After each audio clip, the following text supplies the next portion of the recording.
Bom dia, amados. Graça e paz.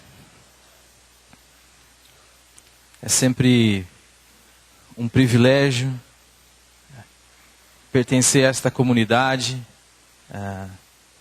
a ter irmãos, a compartilhar a vida com esses irmãos e perceber a bondade do Pai e a misericórdia e a graça de Deus, que chama os indignos, que chama aqueles que não são. E é pela graça e pela misericórdia do Pai que eu estou aqui nesta manhã para compartilhar a palavra do Senhor, daquilo que o Senhor tem nos falado, daquilo que o Senhor tem tratado conosco. E é exatamente isto que eu vou querer falar nesta manhã. O boletim vocês podem abrir.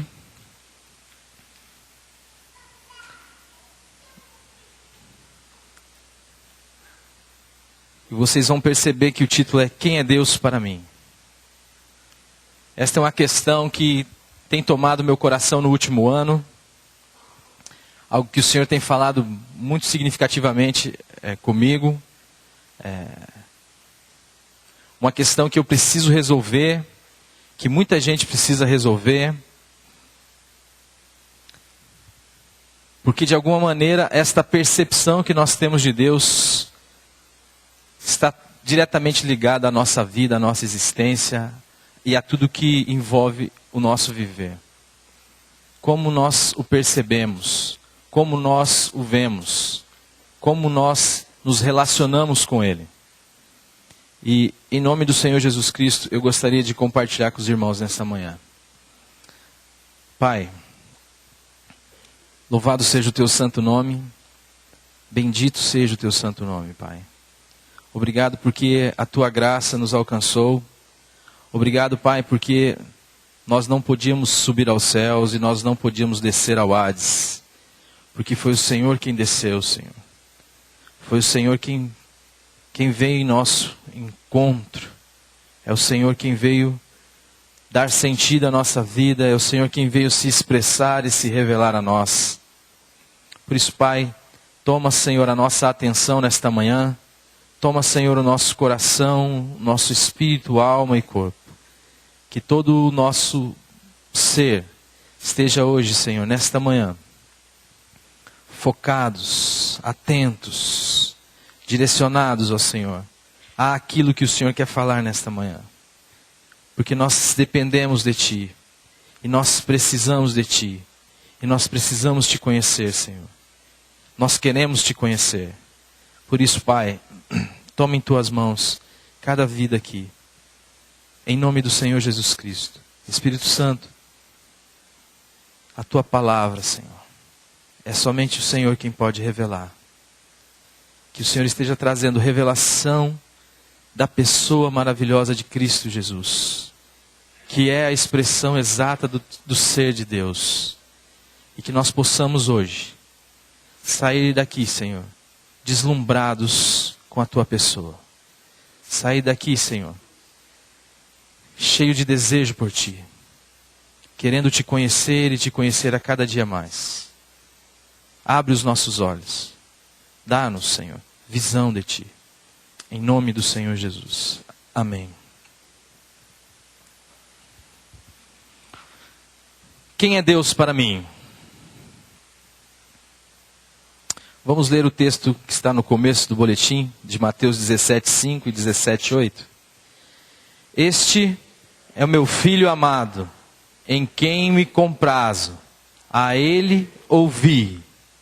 Então, eles, levantando os olhos, a ninguém viram, senão Jesus.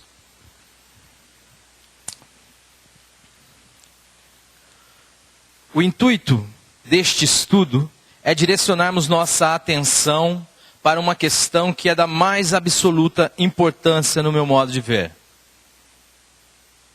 Para a igreja brasileira nos nossos dias, hoje, refere-se ao fato de buscarmos a identidade do nosso Deus Não que Deus não tenha identidade ou que sofra de uma crise de identidade. O fato é que a igreja brasileira contemporânea muitas vezes parece estar confusa e por isso confundir no que se refere à identidade de Deus, aquilo que Deus é. Há uma gama de pensamentos e de personalidades atribuídas a Deus, tendo em vista a ignorância, perspectivas denominacionais, interesses pessoais, que acabam na tentativa de fazer com que Deus caiba dentro de seus propósitos egoístas, deformando Deus e criando um Deus muito mais parecido com deuses pagãos ou com um Deus trazido pela filosofia helênica. Por isto, precisamos nos dedicar a esta questão. E a vida eterna é esta: que te conheçam a ti, o único Deus verdadeiro, e a Jesus Cristo a quem enviaste. O que significa isto? Quando nós ligamos nossas televisões, facilmente nós nos deparamos com um Deus que é apresentado, com uma formatação de Deus. Tentam colocar Deus dentro de uma caixa, dentro de uma denominação, e esse Deus precisa de alguma maneira caber dentro desse escopo, dentro dessa formatação. Então, de acordo com os meus propósitos, de acordo com aquilo que eu imagino, de acordo com aquilo que eu preciso que Deus seja, eu começo a apresentar esse Deus e acabo com isso deformando o Deus revelado em Cristo Jesus. Isso é muito sério o que está acontecendo. Às vezes nós nos deparamos com um Deus que é extremamente barganhador. Se apresenta um Deus que tem, quando você olha aquilo que está sendo lhe apresentado como Deus, é um Deus que está interessado em coisas externas, é um Deus que se satisfaz com ritos, é um Deus que muitas vezes parece-nos um comerciante, que tem de alguma maneira que levar, ou que para que você se relacione com Ele, você precisa se relacionar a partir de coisas e a partir do que você pode ter, para que Ele possa te dar mais, para que Ele possa abençoar a sua vida, para que Ele de alguma maneira te retribua. Este Deus é um Deus negociador, e quando nós nos deparamos com o Deus das Escrituras, o Deus revelado em Cristo Jesus, o Deus gracioso que nos dá todas as coisas, nós vemos que há uma discordância aí. Não está batendo alguma coisa. Mas de alguma maneira isto é apresentado como o Deus dos cristãos. Isto é apresentado como o Deus criador dos céus e da terra. E em qual Deus nós iremos crer? Com qual Deus nós nos relacionaremos? Com o Deus revelado em Cristo Jesus nos evangelhos? Ou com um Deus apresentado pela religião, tendo em vista interesses pessoais, tendo em vista ganâncias de homens, tendo em vista perspectivas denominacionais? Com qual Deus nós nos relacionaremos? Nós precisamos estar atentos e precisamos, de alguma maneira, buscar no nosso relacionamento com Deus, nas Escrituras, no relacionamento com o Senhor Jesus Cristo, o conhecimento de Deus. Porque nisso se dá a vida, e a vida na sua plenitude. A vida que as Escrituras nos trazem é a vida eterna. É conhecer a Deus e a Jesus Cristo, o Filho de Deus. Porque Ele é a expressão exata do ser de Deus. Então, para que os irmãos entendam, e para que os irmãos da internet também, o que eu estou querendo trazer aqui nesta noite é uma comparação que de alguma maneira precisa ser feita entre o Deus da religião e o Deus que encarnou. O Deus manifestado e revelado na encarnação de Jesus Cristo. Nós precisamos estar atentos a isso. Porque disso depende a nossa vida. Disso depende como estamos hoje como igreja. Se estamos enxergando Deus da maneira como Ele se expressa através da sua palavra em Cristo Jesus, ou se estamos enxergando Deus a partir dos óculos da religião, a partir dos óculos da religião que tem interesses e nesta visão de Deus ou naquela. Esse problema se dá por vários fatores. A secularização da igreja, o ensino de falsos profetas, a negligência da palavra de Deus, a ganância de pastores inescrupulosos, que pregam um Deus cristão, que tem a cara de Mamon, transliterado aí, e que nem de longe lembra o Deus revelado em Cristo Jesus. É por isso que Pedro nos alerta aqui. Vamos ler juntos? 2 Pedro 2:3.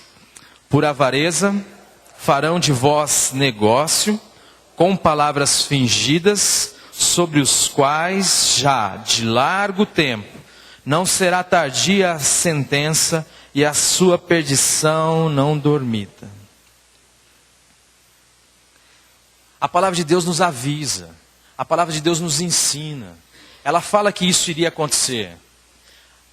Alguns que buscariam obter lucros a partir da revelação de Deus neste mundo, a partir da encarnação de Cristo nesse mundo.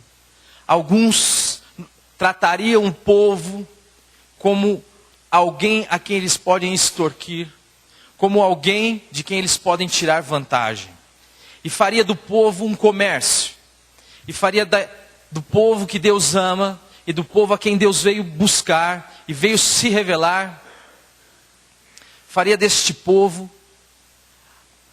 um trampolim para as suas vantagens, um trampolim para o seu status, um trampolim para obter o seu poder, um trampolim para que eles possam conseguir e que eles possam colocar em prática os seus desejos egoístas. Então, meus amados, nós precisamos estar atentos. Existe um Deus que é apresentado muitas vezes, isso é com tranquilidade, com facilidade, é percebível por qualquer um de nós. É só estar atento no que acontece à nossa volta, que há essa possibilidade, e que muitos, e que um dia eles terão de prestar contas diante do Senhor, isso é verdade, usam da figura de Deus e deturpam a figura de Deus de tal modo que criam um outro Deus que parece um Deus pagão, que lembra Mamon e que nem de longe lembra o Deus revelado nas Escrituras. Para quê? Para que eu possa estabelecer-me, para que a minha denominação cresça, para que eu atenda a interesses egoístas. E eles estão dispostos, estão fazendo, estão trabalhando nesse sentido. E nós, como igrejas do Senhor, como igreja de Cristo, precisamos também estar atentos, porque a palavra nos alerta para que não caiamos nesse engodo. Para que de alguma maneira nós entendamos que Deus revelado nas Escrituras, o Deus revelado em Cristo Jesus, não é um Deus de barganha, não é um Deus apegado a ritos, não é um Deus que se importa com coisas, mas é um Deus que ama pessoas, e é um Deus que ama gente, e que veio atrás de gente, e que está interessado nos seus problemas, nas suas questões existenciais, está preocupado com tudo que diz respeito à sua vida, e que ama você profundamente, e é a razão de Ele ter te criado, de ter criado tudo que existe, é o amor dEle, e Ele não ia mudar de parâmetro agora nesse momento de agir. Se apresenta um Deus que não age pelo amor, um Deus que é condicionado às suas ações e aos seus bens materiais, preste atenção, talvez esse não seja o Deus revelado nas Escrituras. Há quem comercialize um Deus assim. é porque há também aqueles que não suportam a verdade e estão dispostos a ouvir de um Deus com o qual eles possam negociar. São aqueles para os quais a graça é uma ofensa e a ganância é uma característica. São ávidos para ouvir de um Deus que traz prosperidade financeira, saúde, carro, casa, ou seja, praticamente um Deus baú da felicidade.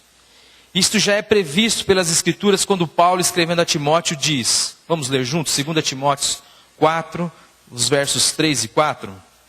Porque virá tempo em que não suportarão a sã doutrina, tendo coceira nos ouvidos, cercar-se-ão de mestres, segundo as suas próprias cobiças, e se recusarão a dar ouvidos à verdade, voltando às fábulas. Esta é uma realidade. Você só consegue desenvolver um produto que tenha sucesso, se de alguma maneira você tem uma demanda para aquilo.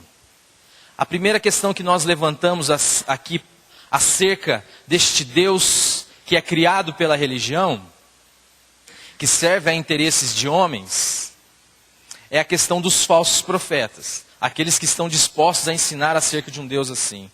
Mas a segunda questão que nós levantamos aqui, para que esta figura deturpada do Deus revelado em Cristo Jesus exista, é que muitos não se conseguem perceber como pecadores indignos, e não conseguem perceber que o amor de Deus por eles é incondicional, e que não conseguem crer ou aceitar a graça de Deus e o amor de Deus que é gratuito, porque pensam e acham que necessariamente neles deve haver algo que desperte em Deus esse amor. Não é possível que Deus não viu as minhas qualidades, não é possível que Deus não viu em mim algo de especial. Então ele rejeita a graça porque a graça lhe ofende. Um amor que eu não mereço é um amor que eu não quero. Um amor que eu não possa comprar é um amor que para mim não vale nada. Então essas pessoas são os principais consumidores deste outro tipo de mensagem. São aqueles que também têm a ganância como uma característica. E Deus também serve para poder conquistar e conseguir, muitas vezes, sucesso, poder, bens. E não simplesmente entender que o tudo de Deus foi dado numa pessoa, Cristo Jesus. E que não há nada além de Cristo Jesus. E que se você quer algo mais do que Cristo Jesus, preste atenção que este algo tem uma força muito grande e talvez para você Cristo não seja suficiente. Se há quem comercialize um Deus de barganhas, é porque há quem queira Deus de barganhas. Mas eu quero dizer nesta manhã em nome do Senhor Jesus Cristo, Deus não faz barganha com ninguém. O Deus revelado em Cristo Jesus é o Deus que se dá. É o Deus que vem a nós. É o Deus que nos ama. E que tudo nos deu em Cristo Jesus. E além destas duas questões que estamos tratando aqui, existe uma terceira questão que eu gostaria de levantar com os irmãos nessa manhã, pela qual existe aí um Deus que não é o Deus dos cristãos, mas que pleiteia esse posto. Vamos ler juntos? Não, perdão, deixa que eu leia isso aqui. Mas o fator principal de tudo isto é que tiraram a cruz do cristianismo. E cristianismo sem cruz não é cristianismo. O discipulado foi trocado por uma confissão vazia e sem repercussões práticas. O velho homem não foi morto, apenas perdoado para continuar sem peso na consciência sua vida egoísta de pecado e ganância. A cruz passou a ser só de Cristo e não minha. Enquanto o ensino de Cristo nos traz uma outra realidade. Aqui sim nós podemos ler juntos, Mateus 16, 24. Então, disse Jesus aos seus discípulos: Se alguém quer vir após mim, a si mesmo se negue, tome a sua cruz e siga-me. Tiraram a cruz do cristianismo. Tem arrancado a cruz do cristianismo. Mas eu sei que os irmãos vão entender o que eu estou dizendo. Porque a cruz que eu me refiro aqui não é simplesmente o fato de se anunciar a morte de Cristo dependurado no madeiro. Eles não fariam isso. Eles não deixariam de anunciar isso.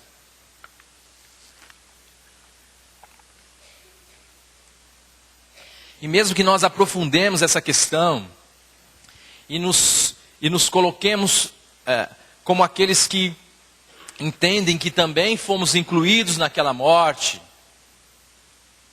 que fomos crucificados com Cristo, e isto é uma verdade maravilhosa, porque por esta morte e pela ressurreição de Cristo nós temos acesso a uma vida real com Deus, para que deixemos de querer barganhar com Deus.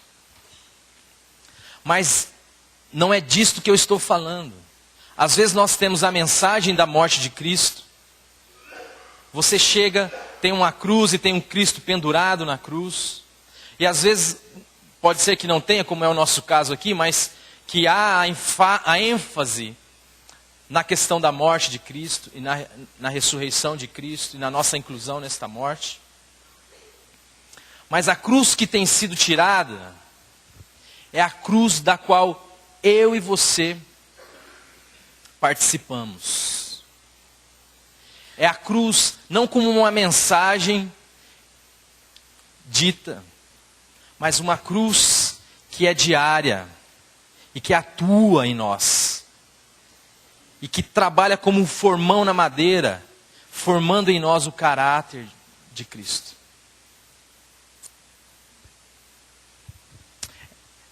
Tiraram a cruz do cristianismo. Você só vem para Cristo. Querido, venha. Aceite. Olha a barbaridade. Aceite Jesus. Aceite Jesus. E se você estiver solteiro, você irá casar. Se você estiver pobre, você irá enricar. Se você estiver doente, você será curado. Os seus problemas se acabaram-se, que nem diz lá a Organizações Tabajara. Venha para Jesus que sua vida será um mar de rosas. O seu pecado será perdoado. Você agora poderá viver livre. Livre na sua consciência do seu pecado, porque Ele te perdoou. Para que você continue mantendo a sua vida egoísta, os seus planos pessoais, para que você não viva para Deus, mas viva para si mesmo. Tiraram a cruz do cristianismo. Ele te perdoou, Ele pagou pelos seus pecados, para que você continue sendo a mesma pessoa. Tiraram a cruz do cristianismo. Discipulado. O que é discipulado? Não. Discipulado é você ir na igreja de domingo. Não, meus amados. O discipulado é andar com o Senhor. É, se você quiser segui-lo, é negar-se a si mesmo. É permitir que a cruz atue na sua vontade. É muitas vezes, na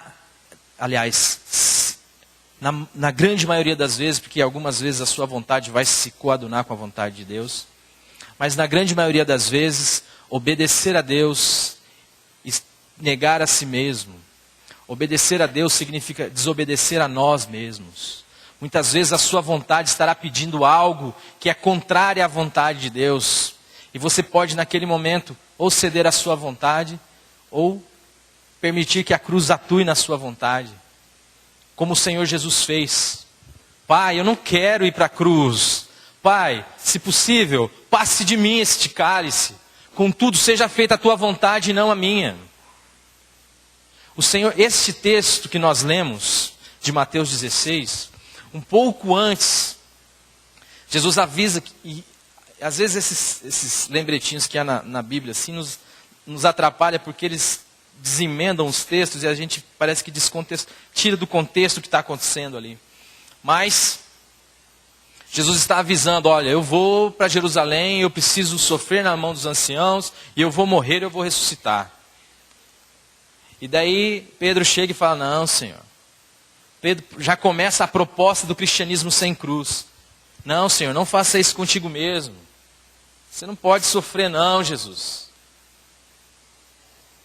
E Jesus fala, arreda-te de mim, Satanás, porque não cogita das coisas de Deus, mas sim das dos homens.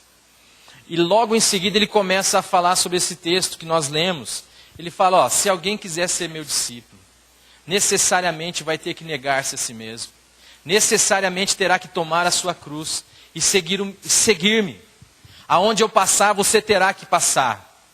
E Jesus Cristo seguiu o seu caminho, meus amados. E ele passou por uma cruz. E necessariamente você e eu teremos que passar por essa cruz. Diariamente. É o que Paulo fala lá em Coríntios 4. Diariamente. Levando sempre o morrer em toda parte. Para que também a vida de Cristo se manifeste em nosso corpo que é mortal. Então, meus amados, estão te propondo um cristianismo de benesses, um cristianismo de favores, um cristianismo onde os problemas não existirão, um cristianismo onde as angústias não existirão, onde as aflições não existirão. Eu quero dizer para você, meus amados, isto não é o Evangelho de Jesus Cristo. Porque o Evangelho de Jesus Cristo se dá no meio onde as tribulações podem estar acontecendo, mas a paz que excede todo entendimento está guardando o nosso coração em Cristo Jesus. Onde nós não estamos isentos das dificuldades, não estamos isentos dos sofrimentos, mas em nós há uma esperança, porque o Deus Todo-Poderoso veio habitar em mim. E nele eu estou seguro, porque Ele tem a minha vida em tuas mãos. Ele tem a minha vida por completo. E nele eu posso confiar, porque Ele se manifestou gracioso, e Ele teve uma atitude extrema de amor, e Ele rasgou os céus, e Ele desceu a minha insignificância. Ele veio no momento onde eu nem o conhecia, e nem o queria conhecer, e Ele veio abrir os meus olhos e dizer, olha como eu te amo. E Ele desceu na minha história, na sua história, na história de toda a humanidade, e foi capaz de se submeter a um jugo e a ser morto numa cruz, porque Ele te ama e porque jamais Ele vai te desamparar. E ainda que o mundo esteja despencando na sua cabeça, e ainda que as coisas que você não entenda estejam acontecendo, ainda que o sofrimento esteja te rodeando, se você e eu estivermos fiados e confirmados e confiados nesta pessoa, a alegria é a marca número 1 do cristão. A alegria é a nossa característica, porque Ele venceu a morte. E se nós queremos experimentar o poder de uma vida ressurreta, se nós queremos testemunhar para este mundo que não conhece ao Senhor, que está em trevas e acha que vida é ter, é fazer, que acha que vida é ter coisas e realizar coisas, estão desesperados porque vem a morte um dia se aproximando e a morte porá um fim em tudo que ele construiu. E ele não sabe mais nada da vida. E ele pensa que ele está sem mundo, sem Deus no mundo, aliás. Eu e você seremos aquele que diremos para essa pessoa, amado, você é um amado de Deus, Deus ama você, e Deus veio neste mundo e se revelou a nós, para que você pudesse ter vida e vida verdadeira, para que a morte não fosse mais um fim na sua história, para que a sua história fosse eterna, e para que você fosse um com Deus e Deus um com você. É você quem Deus vai usar. É eu e você quem Deus vai usar. Para rejeitar este evangelho do inferno, este evangelho das trevas, e para anunciar em Cristo crucificado a redenção para este mundo, e a salvação e o sentido para a vida de todo ser humano.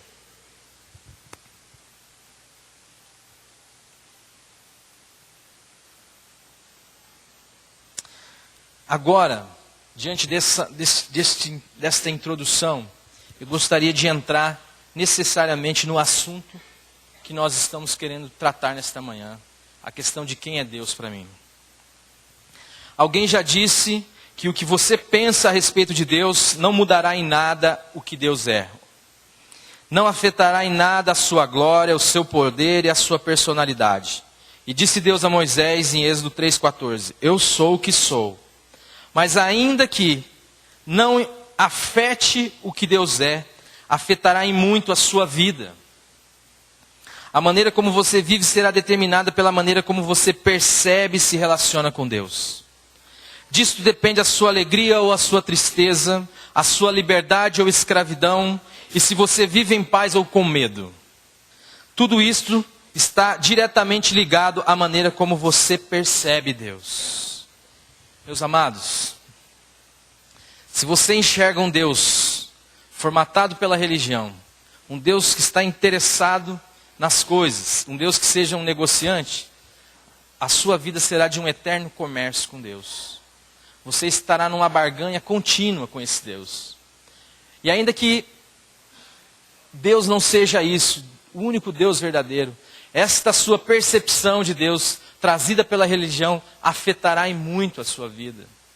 Falando com os jovens lá na Colina da Graça, eu dei um exemplo daquelas pessoas que se autoflagelam. Vocês já viram isso? Já, né? Vocês já viram elas se batendo, e se espancam, e se machucam. E a pergunta que eu fiz para eles naquele dia é: por que vocês acham que eles fazem isso? Por que vocês acham que eles se batem? E a resposta comum foi que de alguma maneira eles acham ou entendem que Deus se satisfará com aquele sacrifício. Que Deus terá prazer naquele sacrifício. Que Deus gosta do que está acontecendo ali. Então, eu propus para eles, vamos imaginar então um Deus como este. Vamos imaginar um Deus sádico. Um Deus que vê o indivíduo se batendo lá, se espancando e está ali vibrando. Vai seu tonto, mais chicotada, é mais. Eu quero ver sangue pinando daí. Que Deus é este? Este é o Deus passado pela religião dele. Esta é a maneira como ele percebe Deus. E ainda que o Deus verdadeiro não mude, as costas dele sentirá. Porque ele não se deparou ainda com o Deus revelado em Cristo Jesus. E para ele, Deus é sádico. Para ele, Deus tem prazer no sofrimento do ser humano. Olha, gente, tem misericórdia. Olha o perigo em que nós incorremos. Se vocês forem reparar, as religiões que ensinam essas práticas, ou que permitem essas práticas, são religiões atreladas ao cristianismo, que tem Jesus Cristo como a figura principal da sua fé. Mas olha como eles apresentam a Deus, e olha como eles apresentam a Cristo, e olha como seus fiéis muitas vezes o percebem. Sabemos que Deus não pode ser definido, Ele é muito grande para caber em qualquer definição. Toda tentativa nesse sentido resultará necessariamente num erro, pois estaremos minimizando o infinito. E se Deus pudesse caber dentro do entendimento do homem finito, Ele não seria Deus. A partir do texto de Mateus 17, dos versos 1 ao 9, gostaria de, junto com os irmãos, meditarmos um pouco sobre esta questão. Quem é Deus para mim? Como você tem percebido Deus? Quem é Deus para você na sua realidade? Será que Deus é o Deus amoroso? Será que Deus é o Deus gracioso? Ou como é Deus para você? Vamos ler juntos. Esse texto é meio longo, mas vamos ler ele junto, que ele dará uma base daquilo que eu quero dizer nesta manhã para os irmãos. Está em Mateus 17, do 1 ao 9. 6 dias depois, tomou Jesus consigo a Pedro e aos irmãos Tiago e João, e os levou, em particular, a um alto monte. E foi transfigurado diante deles. O seu rosto resplandecia como o sol, e as suas vestes tornaram-se brancas como a luz. E eis que lhes apareceram Moisés e Elias, falando com ele. Então disse Pedro a Jesus: Senhor, bom é estarmos aqui. Se queres, farei aqui 3 tendas. Uma será tua, outra para Moisés e outra para Elias. Falava ele ainda, quando uma nuvem luminosa os envolveu. E eis, vindo da nuvem, uma voz que dizia: Este é meu filho amado, em quem me comprazo. A ele ouvi. Ouvindo-a, os discípulos caíram de bruços, tomados de grande medo. Aproximando-se deles, tocou-lhe Jesus, dizendo: Erguei-vos e não temais. Então, eles, levantando os olhos, a ninguém viram, senão Jesus. E descendo eles do monte, ordenou-lhe Jesus: A ninguém conteis a visão, até que o Filho do Homem ressuscite dentre os mortos. Esse texto é maravilhoso. E esse texto, um dia eu me deparei com ele e comecei a ver algumas coisas. Mas parece que tinha um recado de Deus ali. É algo que o Senhor está nos dizendo nesta manhã. Imagine a cena. Jesus toma 3 dos seus discípulos e sobe para um monte. E lá naquele monte acontece algo tremendo. Algo espantoso, algo sobrenatural. Algo fantástico acontece ali. Jesus glorificado. O Deus manifestado na carne em sua plenitude de glória aparece ali. Imagine como era isso. Era o céu. O céu estava ali. O reino de Deus estava ali. E mais do que isso, aparece a figura de Moisés e a figura de Elias. E eles começam a conversar. Estão conversando ali. E de repente, não basta. Deus Pai se faz presente. A Shekinah, a glória de Deus os envolve. Deus os envolve. Deus surge naquele contexto. A cena é fantástica. Os discípulos estão extasiados. Algo maravilhoso está acontecendo.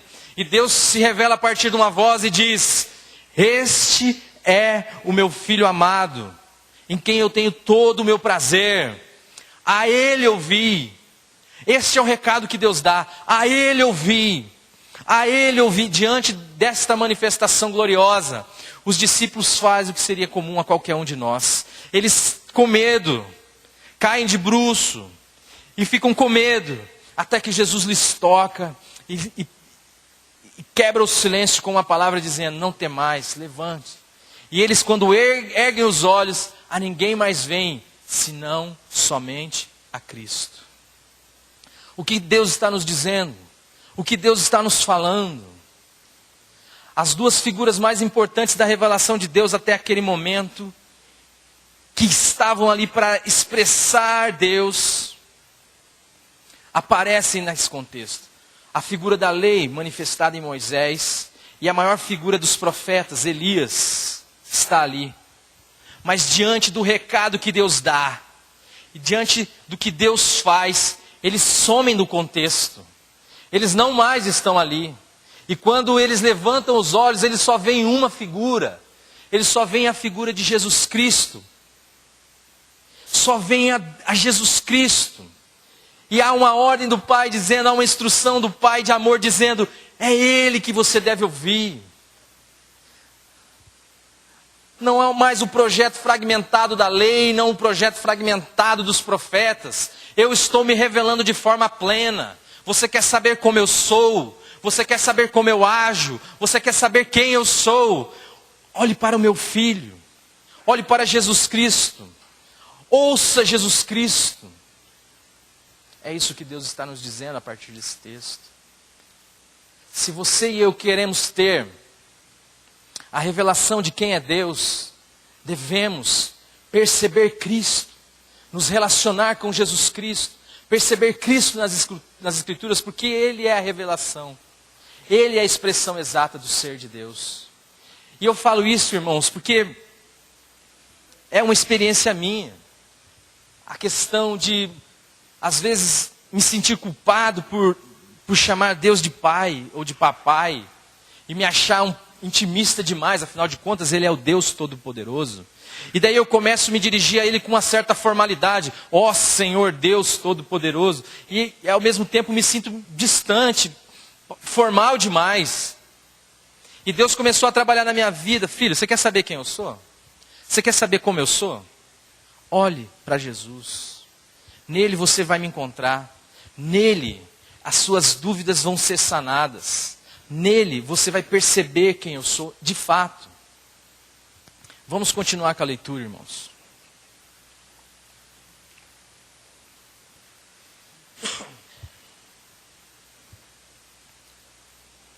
Sabemos que toda a história do povo de Israel está intrinsecamente ligada à revelação gradual de Deus ao homem.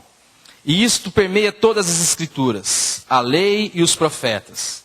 Mas esta revelação teria um ápice, e é justamente isto que está acontecendo. O ápice da revelação de Deus está ali, diante de Pedro, Tiago e João.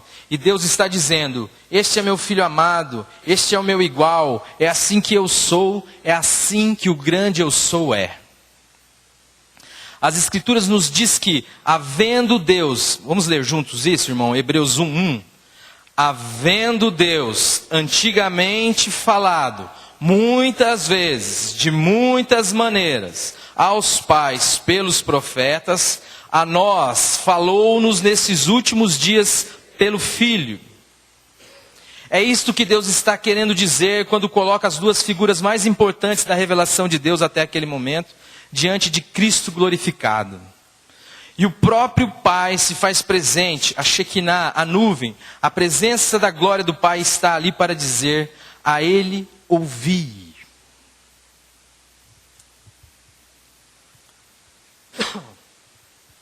Existe, até aquele momento, vamos pensar na revelação gradual de Deus à humanidade, em processo, assim como uma criança que tem a sua infância, e eu tenho por base o meu filho Lucas.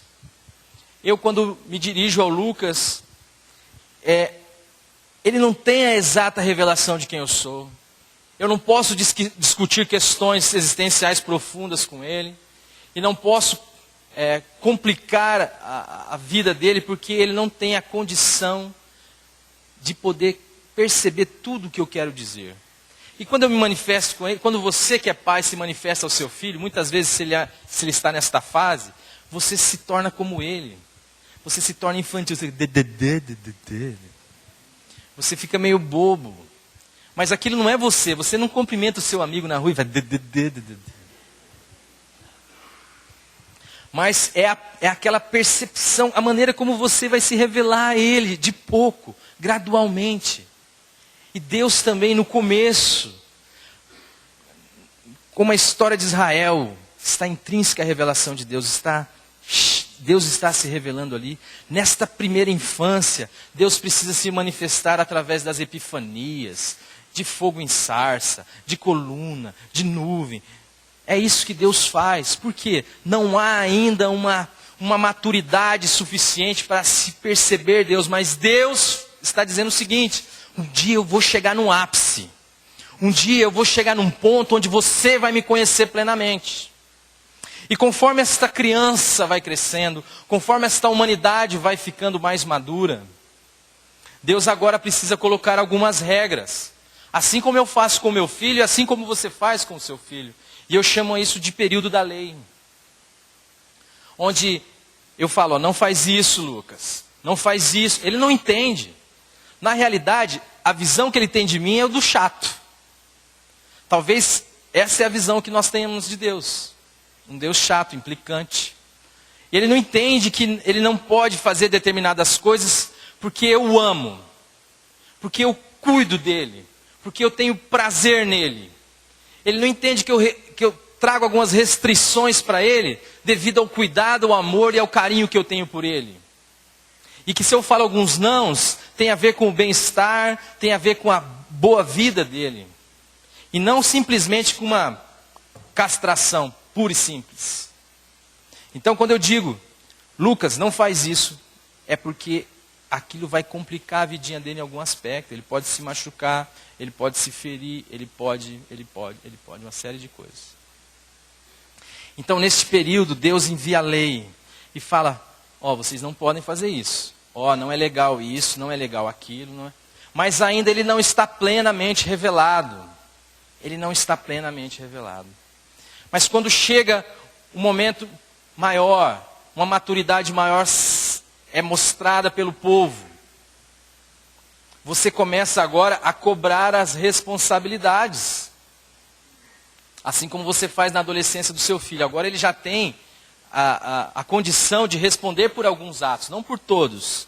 Mas ele tem já a maturidade. Então você vai começar a falar, se você não estudar, você não vai poder fazer tal coisa.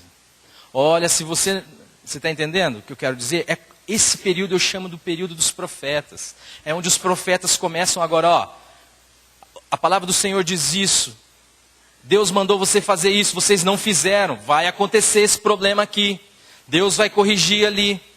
Este é um período onde o Senhor começa agora a cobrar algumas responsabilidades acerca das instruções que Ele havia dado. E que não eram instruções baseadas na castração, mas eram mandamentos que vêm do amor. Mas ainda não é a plenitude. A lei e os profetas não planificam a revelação de Deus. E às vezes nós pegamos Deus e achamos que Deus é só lei, que Deus é só correção. Mas Deus fala que um dia um ápice iria acontecer. Um dia Ele se revelaria plenamente. Eu estava conversando com um amado, e o filho dele hoje tem por volta dos seus 33 anos, mais ou menos. E ele fala que hoje o filho dele quer estar perto dele. Hoje o filho dele não perde um momento sequer de oportunidade para estar junto do pai. Mas isso não foi sempre assim. O filho dele já achou ele um chato. O filho dele já achou que ele era um ranzinza. Mas chega uma hora que a maturidade do filho chegou num ponto e agora ele fala, hoje eu te entendo, pai. Talvez os jovens aqui hoje não entendam alguns posicionamentos dos pais de vocês, mas um dia vocês vão entender. E vocês vão se deparar com o amor do pai de vocês, e vocês vão querer estar junto do pai de vocês. E é o que acontece quando Deus se revela em Cristo Jesus. O ápice da revelação de Deus se manifesta.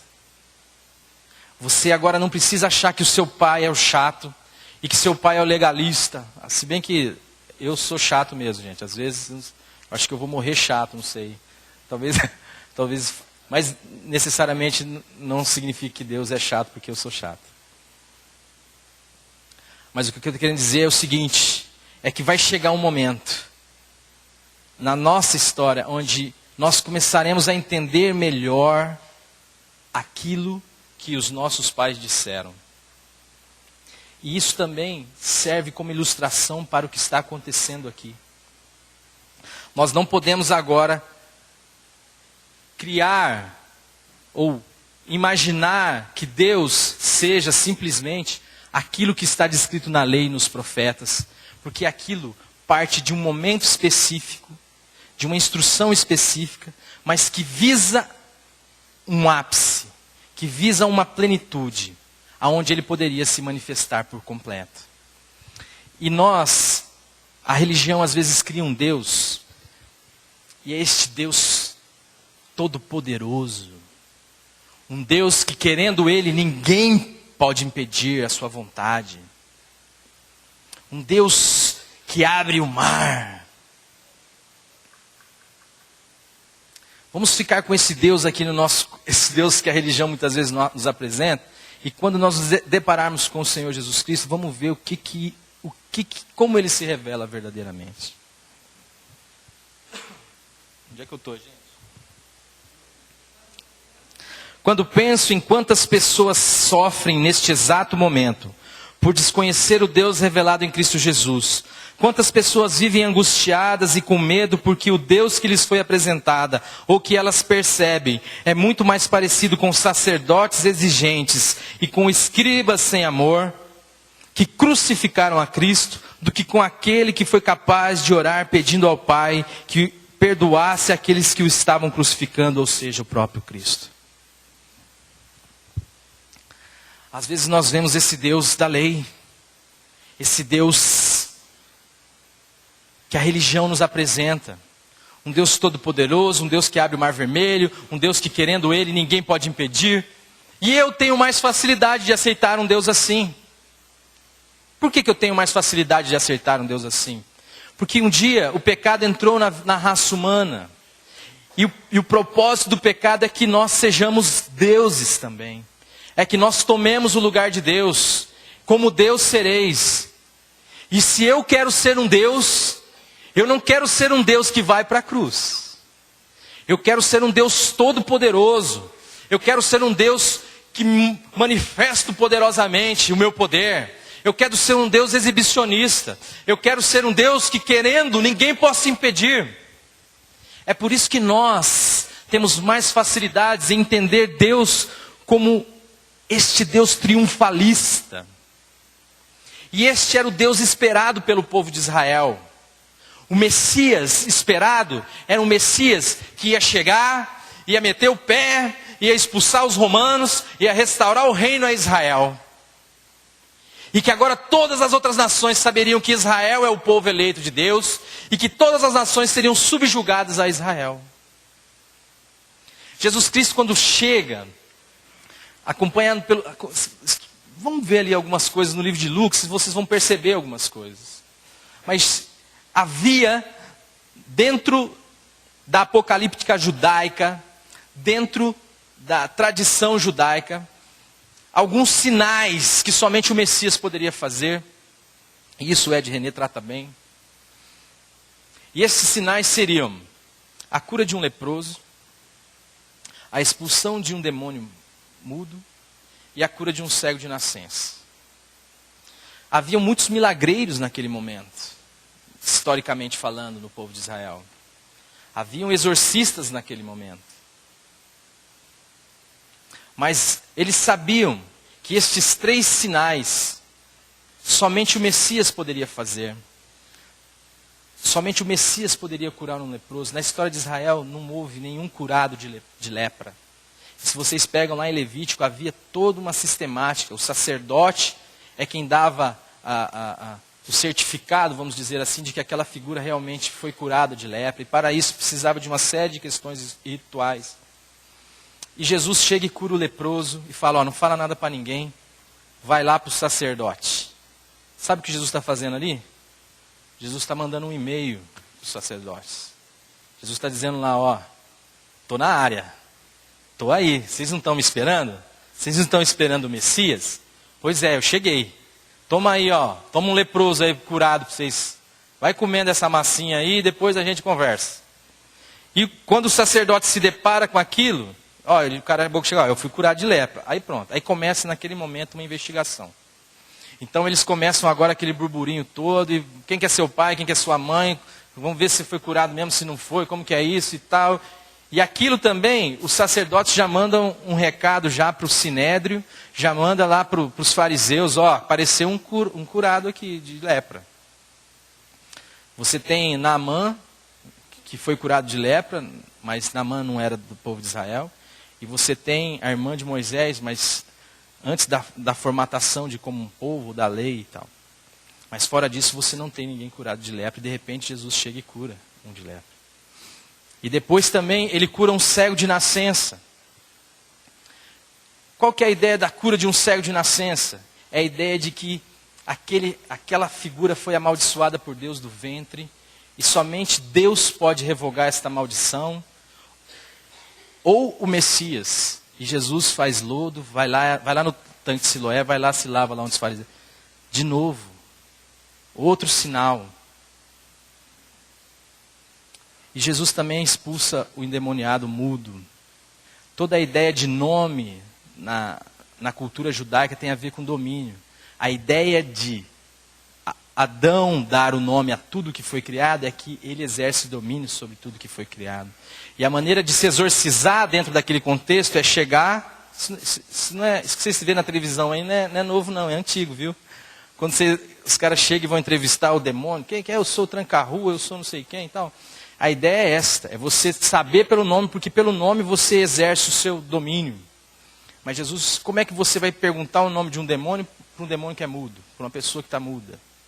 E Jesus simplesmente chega e expulsa esse demônio. Então, vocês vão perceber também que em toda e qualquer situação tem sempre um fariseu perto, tem sempre um grupo de fariseus rodeando aquilo que Jesus está fazendo. Porque estes sinais são claros. O Messias está entre nós. O Messias está no nosso meio. Ninguém pode fazer esses sinais que tu faz se Deus não for com ele. É o que Nicodemos fala. É o que Nicodemos começa a chegar ao raciocínio, é isto.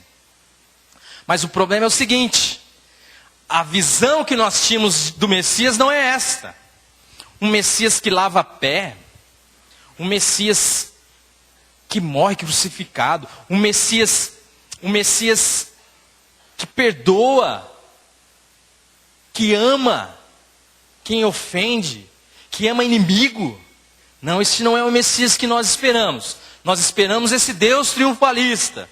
Nós esperamos um Messias que vai acabar com os nossos inimigos. Nós esperamos um Messias que vai restaurar o reino a Israel, e não é isso que acontece da maneira que eles pensavam. E o que começa a acontecer? Eles precisam conspirar para matar Jesus, e por isso Jesus é crucificado. Porque ele não corresponde às expectativas da religião. Ele não cabe dentro da religião, daquilo que se espera de um Deus. E nós precisamos olhar para o Senhor Jesus Cristo, porque muitas vezes nós precisamos tirar todo o lixo que está na nossa frente, da religião, para poder ver e olhar para o Senhor e falar: Senhor, como o Senhor é belo. Como o Senhor é especial. Como é novo isso que está se apresentando diante de mim. Porque isso tudo é comum em qualquer cultura, qualquer Deus pagão é forte, é poderoso. Mas um Deus que, mesmo tendo todo o poder e podendo fazer o que bem quiser, opta por morrer numa cruz, esse Deus é difícil de entender.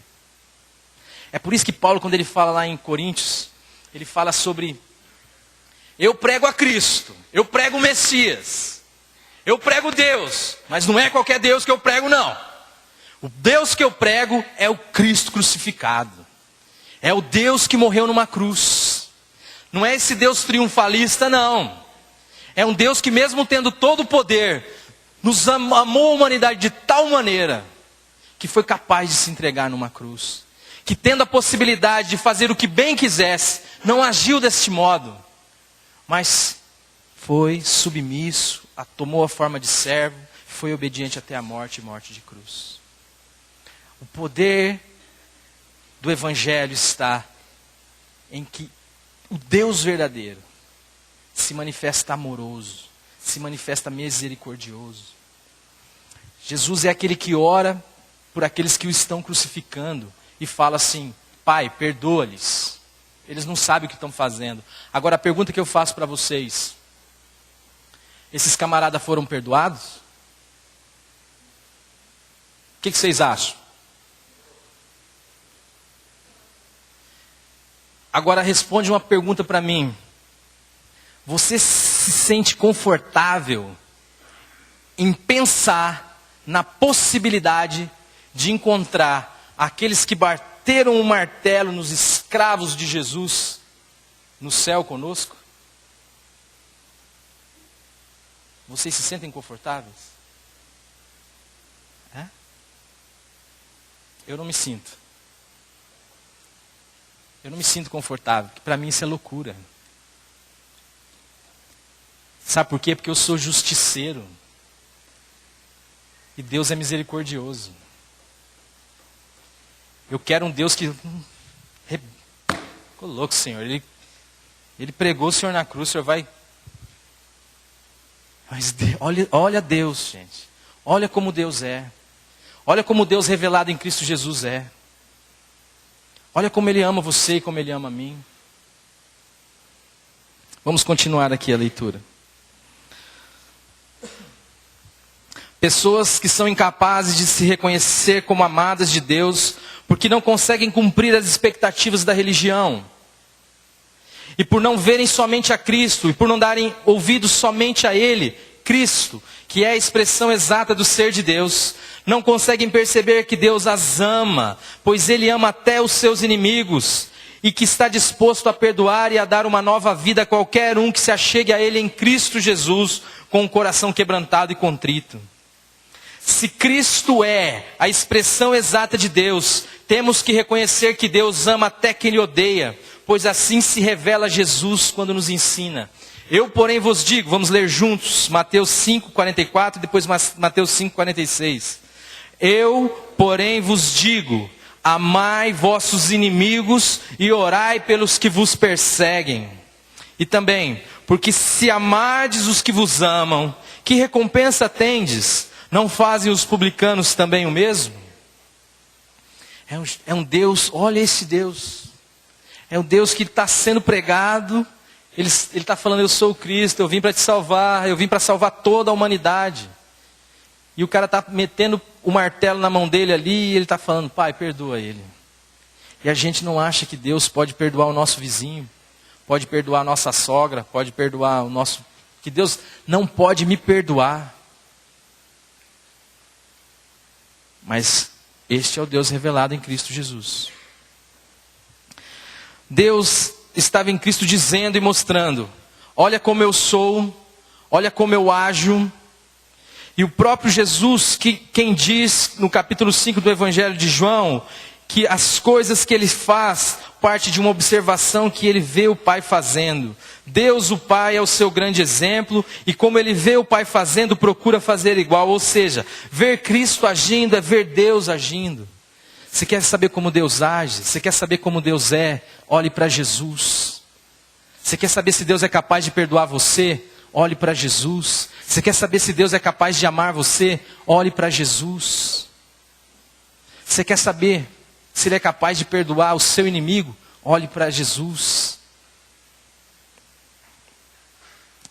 É por isso que Deus está desligando os holofotes de sobre a lei, Moisés, e de sobre os profetas, Elias, e o está colocando sobre Jesus.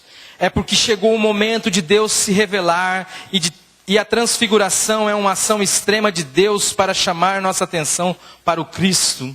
E a cruz de Cristo é a maneira dele nos dizer, olha como eu te amo, olha como eu sou capaz de fazer por amor.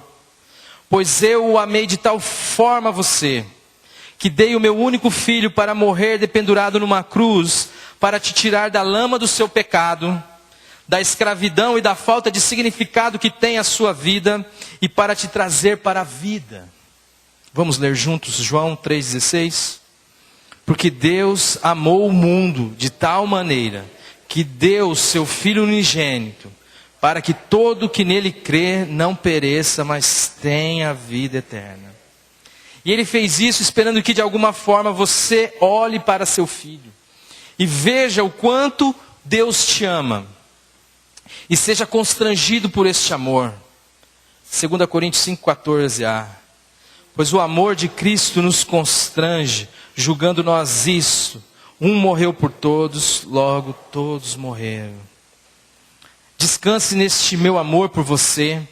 Pare de olhar para a religião, pare de olhar para a lei, pare de olhar para os profetas. A ninguém viram senão somente a Jesus. Na tentativa de saber como eu sou, olhe somente para o meu Filho e você saberá como eu sou, como eu te amo e como você deve agir.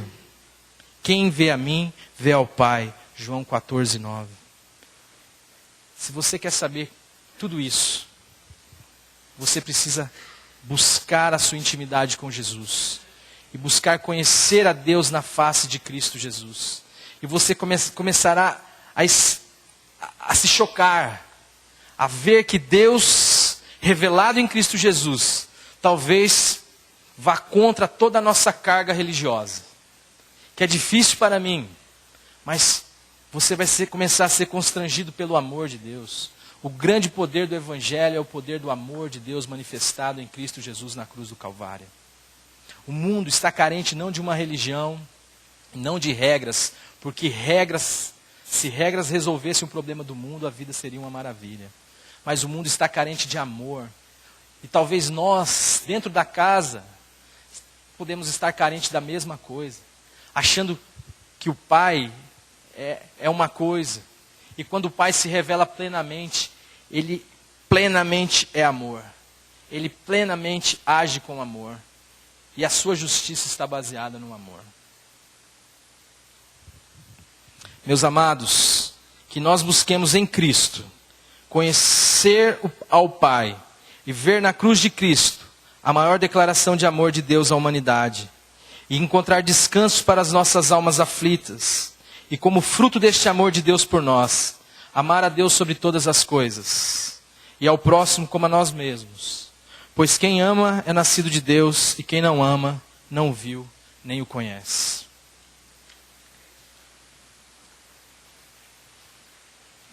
Meus amados, eu preciso desesperadamente conhecer a Deus. Eu preciso desesperadamente saber o quanto eu fui aceito por Deus. Para que eu possa, constrangido por este amor, amar os meus irmãos, amar ao meu próximo e anunciar ao meu próximo que Deus também os ama. E anunciar que o Deus que nós pregamos é o Cristo crucificado e ressurreto. É aquele que tem todo o poder, não age de maneira lógica como nós pensamos e expõe o seu poder. Um dia Deus nos permitiu, eu gostaria de tratar sobre essa questão com a igreja. O Deus que é todo poderoso, que se esvazia dessa condição de Deus, que toma essa forma de servo e é obediente até a morte e morte de cruz. E se nós queremos saber como nós devemos agir e a quem nós devemos imitar, não é o Deus triunfalista da religião. É o Deus que ama do Evangelho. É o Deus crucificado. Loucura para os gregos, porque para a razão não tem como explicar. Escândalo para os judeus, porque a religião se escandaliza com um Deus assim. Um Deus que ama quem lhe odeia. Mas é o poder de Deus para a salvação de todo aquele que crê. Anuncie, amado. Anuncie. Anuncie para os seus parentes. Anuncie para os seus amigos. Anuncie para as pessoas. Anuncie para o mundo que Deus os ama. E que Deus morreu numa cruz, mas que ressuscitou dentre os mortos. E que Deus os extinguiu nesta cruz. Que Deus os matou nesta cruz. E que talvez a morte que eles queiram tanto, muitas vezes, tem tanta pessoa tão desesperada querendo se matar, Deus já providenciou na cruz do Calvário. Mas que a morte não pôde reter o nosso Senhor. O Deus de todo amor, o Deus de toda graça, ressuscitou dentre os mortos para nos dar uma vida nova. Anuncie isso para ele, talvez ele não saiba. Talvez ele não saiba que Deus o ame desta maneira. Seja você um instrumento nas mãos do Senhor para a pregação do Evangelho, para a pregação da palavra da cruz, e a palavra da cruz é isto, que Deus podia fazer o que Ele quisesse, mas Ele não fez. Por amor, Ele foi para uma cruz. E quando a situação de cruz aparecer na sua vida, não estranhe. Não estranhe o fogo ardente que surge no meio de vós com a intenção de prová-los, como diz as Escrituras. Quando as coisas não parecerem ir bem para vocês, quando as coisas não estiverem dando certo para vocês, quando as dificuldades se apresentarem, não estranhe. Quando a sua carne desejar uma coisa e você entender que a única maneira de não fazer a vontade da sua carne é permitir que a cruz de Cristo atue diariamente na sua vida. E você negar-se a si mesmo e tomar a sua cruz e ao invés de ir para lá, seguir a Jesus. Você irá sofrer. Você irá se angustiar. Mas você estará no maior projeto de amor de toda a humanidade. Você estará provando Deus nas suas angústias. Você estará experimentando Deus nas suas dificuldades e a presença de Deus na sua vida. Ele o ama e tem cuidado de você, e nem a morte mais pode pôr um fim nisso. Sabe por quê? Porque a palavra de Deus fala que aqueles que morreram em Cristo também viverão com Ele. Também ressuscitaram em Cristo. Ainda que você tenha um corpo velho, a palavra de Deus fala que o seu espírito está pronto. Que o seu novo homem está pronto. Agora Deus está formando o caráter de Cristo em você. Amém? Pai amado, louvado seja o teu santo nome. É difícil para nós enxergar, Senhor. É difícil entender um amor como este. Um amor que tudo suporta, como diz as Escrituras. Um amor que é capaz de aceitar aquilo que é inamável, Senhor. Tem misericórdia da tua igreja. Nos dá a alegria de sermos amados por ti, Senhor. De perceber esse teu amor. De jubilarmos, Senhor. De nos alegrarmos, Senhor. De exaltarmos, Senhor. Porque o Senhor nos ama. Porque o Senhor veio. Porque o Senhor não nos deixou nas trevas. Mas o mundo que estava em trevas viu uma grande luz, Senhor. E hoje, Senhor, dá-nos a alegria de saber disso, Senhor. Que nem a morte pode colocar mais um fim na nossa história. Porque a eternidade começou nas nossas vidas e nós estamos vivendo os primeiros dias de toda a eternidade para nós. Obrigado porque o teu reino é chegado em nós. Obrigado porque o teu reino está em nós, Senhor. E nos dá a graça de anunciar, Senhor. De anunciar às pessoas que têm falta de amor, Senhor. Dá a graça de anunciar a nós mesmos, Senhor, que o Senhor nos ama. De ver em Cristo e na cruz de Cristo a sua declaração de amor por nós. Te amamos e dependemos de ti. E em nome do Senhor Jesus que nós oramos. Amém. A mensagem que você acabou de assistir faz parte do Ministério de Comunicação Palavra da Cruz. Temos um grande acervo de estudos bíblicos em áudio e vídeo. Distribuímos também, gratuitamente, o jornal mensal Palavra da Cruz. Entre em contato conosco pelo fone fax 0 operadora 43 3322 3037 ou pelo e-mail com@palavradacruz.com.br. Visite-nos também pelo site www.palavradacruz.com.br. Graça e paz.